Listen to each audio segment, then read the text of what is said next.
Alright guys, I'm back with another video. Today we're going to talk about the Spyderco Smock. That is one of the knives in my pocket. I've been carrying it for maybe 3 weeks now. The other knife in my pocket is my new Spyderco S&G.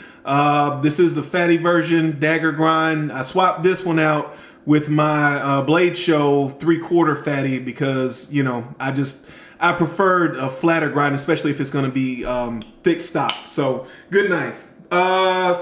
This is a knife that's been talked about a lot. It's a knife that when I saw it, I saw some things I thought were going to be a problem, but I don't like to speak on things I can't show. You guys know that's one of my one of the premises I operate off of. I try not to speak on things that I can't show you guys.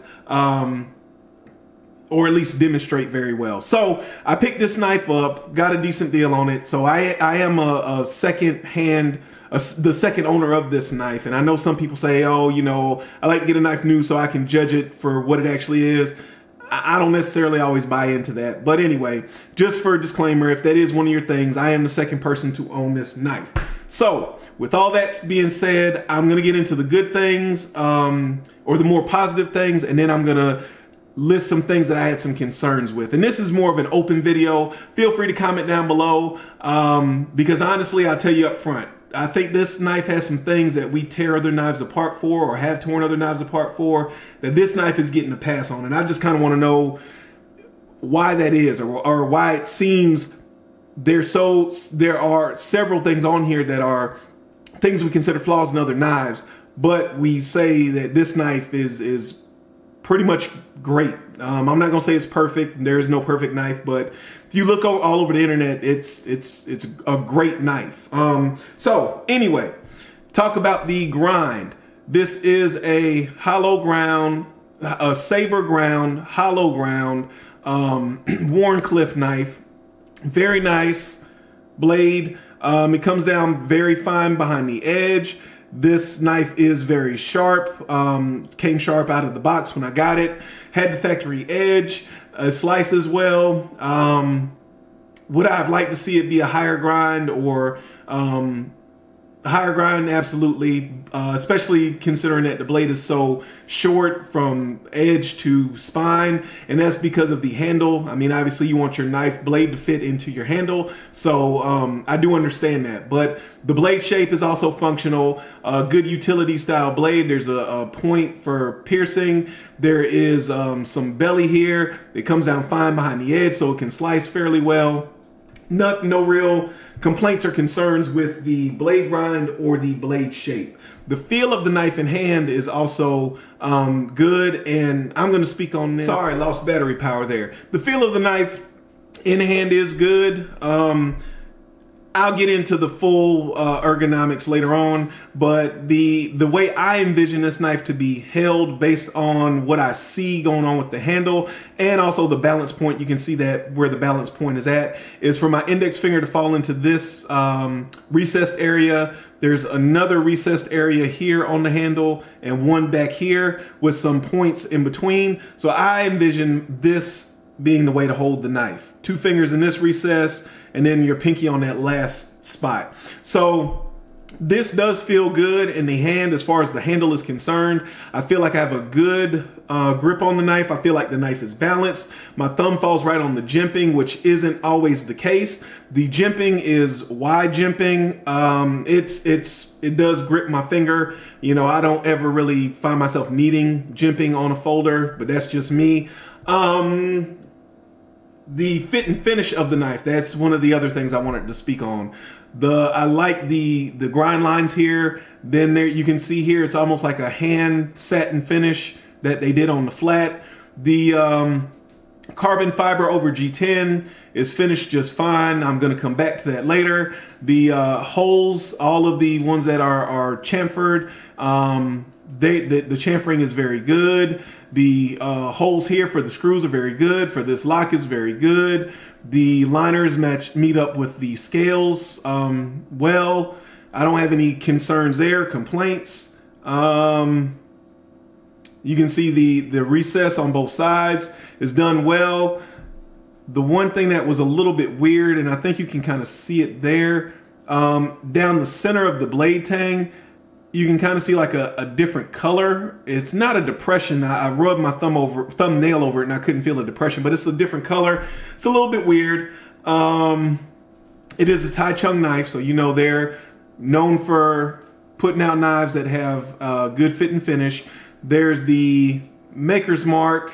There is the Spyderco symbol. The thumb hole is not sharp. It's sharper than some, but it's not sharp. You know, that's a Tai Chung thing as well. Sometimes they come with sharp thumb holes. The action, like I said, I am the second owner of the knife, so it has been in my pocket alone for 3 weeks, but the action is good. It is on bearings. It is S30V steel. Everything is good. It's decent. I don't have any concerns or complaints there. Let's see. Now let's get into where I do have concerns. And since the knife is closed, I'll start there. You can kind of see that the hole in the blade is small, and that's partially due to the way the knife fits into the handle of the blade fits into the handle of the knife, rather. So it's kind of small. My hands are kind of thin, so, you know, I don't know. I guess I'm on the better end of things, but even still, it's a little bit small for my liking. And I also, because that hole is further into the handle and it's a little bit further down because of this large flat area, I have to kind of adjust the knife in my hand. That's a little bit uncomfortable. And I'll kind of show you some other examples of ones where I don't feel that same discomfort. This is a Warncliffe Delica, and you can see that hole kind of sticks out, and the hole is also further up the blade. So I can kind of just drop my hand down on the knife. For the most part, this one I have to push it out a little bit, but pretty much drop it down on the knife, and I can open it up. Here, same thing with the paramilitary 2. The hole is larger, it's further out, it's further up the knife, so don't have to readjust my grip. I can just kind of put my thumb down on the knife and it works. But here, and I'll show you again, this would be kind of where my thumb wants to fall, but I have to kind of pull it back here and get in there and then access that hole. So it's a little bit uncomfortable for me. I don't know, maybe my hands are getting older, but it kind of makes my hand ache a little bit after a while. The flipper tab up top, honestly, you know, I was one of the guys in the early 2000s. I had all the flippers, and the flippers were great and this, that, and the other. I don't know if I've gotten older or what. This whole top flipper, front flipper, flip at the end of the knife thing, I've never been a fan of it. It works just fine, but it's not my thing. It's not for me. Here you can see that the edges of the tang have been tapered, or have been chamfered rather. You can see that the very edge here is rounded, so there aren't any sharp corners or anything like that. And I think that's important because this is going to be exposed to your pocket, which I think is the reason why what I'm going to complain about now is not the case, because it would get snagged on your pocket and snagged on everything else. I would like to see a little bit of jimping. It works fine, works well actually. I haven't gotten the knife to fail or anything like that, but sometimes my finger has slipped off. I could easily see if your hands are a little bit damp or whatever, your hands slipping off, because like I said, there's no traction point on this flipper tab. And obviously I'd be using the flipper over this hole because of the reasons I just mentioned to you. So I am thankful that there is a second opening method. But I would like to see a little bit of jimping here. The second thing is, with that slipping and with pressing more on this corner right here, it makes your fingers sore after a few flips. Now, people are calling this a fidget knife. I'm not a fidget knife guy anymore, but or fidget guy anymore. I don't really flip my knives and just flip them and flip them and flip them. But if you open this more than a few times, I find that my fingertip gets a little bit sore. So that would be one of my next concerns. Let's talk about the grip again. So this is the way I envision holding the knife, which, like I said, is fine. But look how far away you are from that cutting edge. And that's one thing that we kill knives for, being so far away from the cutting edge of a knife when you're going to use it. Because now it's like that blade is out there just kind of floating around. You don't really know where that edge is at. It feels a little bit less natural. You feel a little bit disconnected from that blade. I have talked to some people, they say, you know, well, I choke up on it, I grip up here. My concern with that is, this is fine, this fits fine, but my fingers feel a little bit cramped, and then I feel like I'm falling on those points of the handle a little bit, and then this part up here, this flat part, there's no jimping, there's no anything, and it's a little bit blocky. So if I'm choking up to kind of really, you know, bear down on some cardboard or something like that, I just really feel like it's a hot spot. You know, it's chunky, it's blocky, it's falling right there in this bend of my finger, and I'm really bearing down on some thick cardboard or you know, whatever it is, and it's a bit of a hot spot.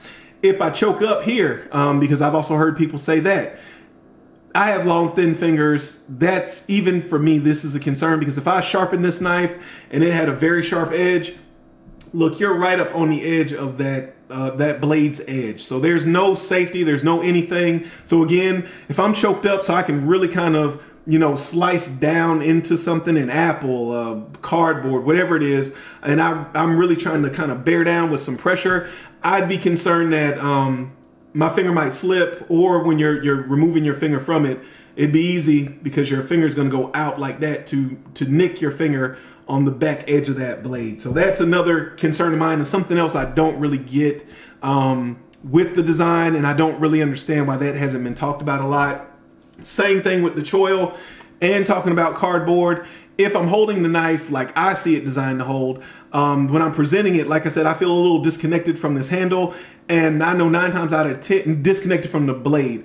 And I know 9 times out of 10, when I have a knife that has a larger sharpening choil or something like that, like an S&G, Strider S&G, you present the base of that knife to the material, and a lot of times you'll end up in that choil, and as you can see, you're not gonna be cutting anything using that choil. So you're gonna have to be more purposeful with putting that blade's edge here, because you only have a limited cutting edge, which is the next thing I'll get into. So you've only got a limited cutting edge, so you're gonna have to really be careful on where you put that heel of the blade at to slice through your material. Another concern, since I hear a lot about cutting cardboard and everything, another concern that I'm surprised I hadn't heard about the knife.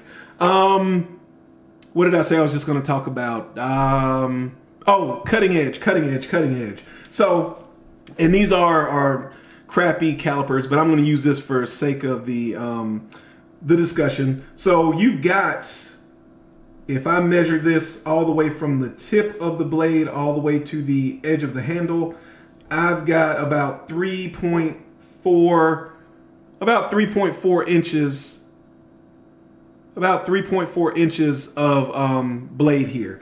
If I move in and just measure just the cutting edge, and these are rough measurements, but I've got about 2.91 inches of just cutting edge. So I've got under 3 inches, but I've got a blade that's creeping up on 3.5 inches.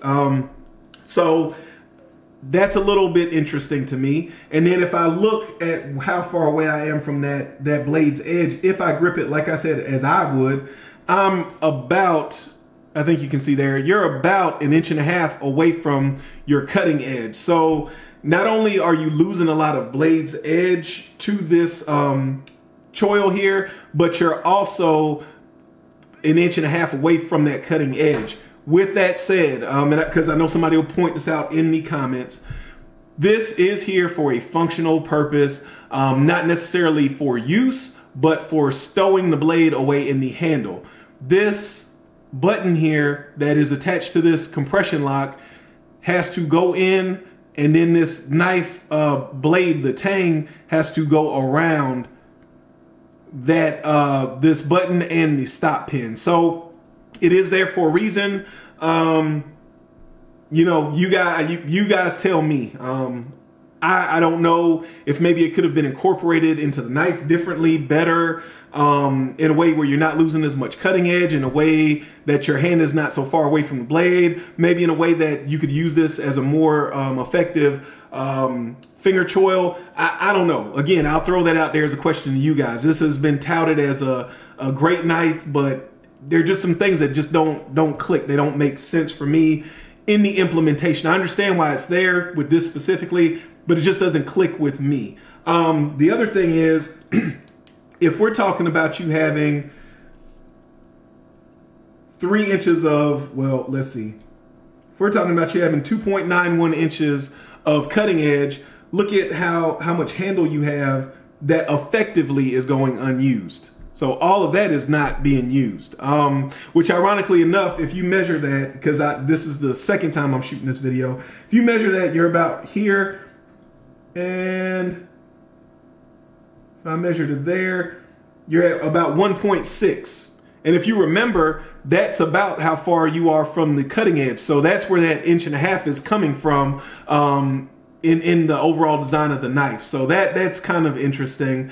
The other thing, speaking of the size, it also was curious to me that this knife, if I'm not mistaken, is 8 inches or maybe a hair over 8 inches overall. Now, most people, they always talk about they want an EDC size knife, and they would consider a knife of this size a medium to large size knife that I've heard people say they don't even want to carry. A knife that gets spoken about as being a large knife or medium to large knife, full size knife, is the Paramilitary 2. You can see it right here next to the Paramilitary 2.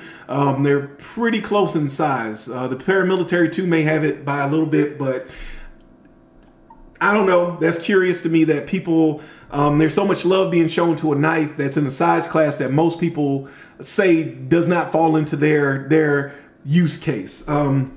Most people would say a knife more along the size of the Bug Out would be in their size range, or the Delica would be more in their size range. And you can see there, effective cutting area, you're not losing a whole bunch going to these smaller knives, and you can see how much shorter these knives are. And again, everybody pretty much knows that these knives are about 3 inches in blade length. So these are more in that general use EDC, well accepted, this is what I want as my EDC sized knife category. So that was also something that was a little bit curious to me. But like I said, phrasing it more as a question, I'd be interested to hear what you guys have to say.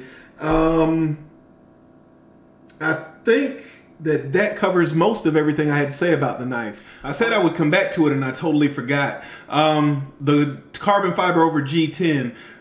It seems like this knife, again, this is an area where it kind of gets a pass. I see people saying, oh, it's a user knife, so, it doesn't matter if it's full carbon fiber. It's better that it's not full carbon fiber. Mentioning the price of $162. Well, it's okay for the price.